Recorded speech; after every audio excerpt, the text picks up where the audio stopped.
To the non-Muslims, I say to you, go home and read about Muhammad sallallahu alaihi wasallam tonight, if you dare. If you're not afraid of change.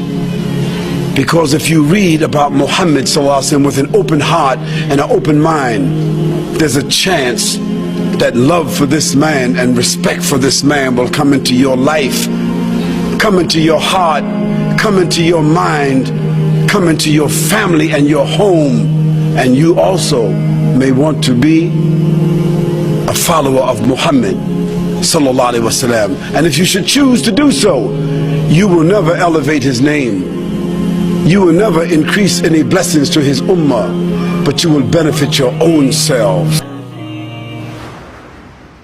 سبيل الدموع سبيل مريح تنهدى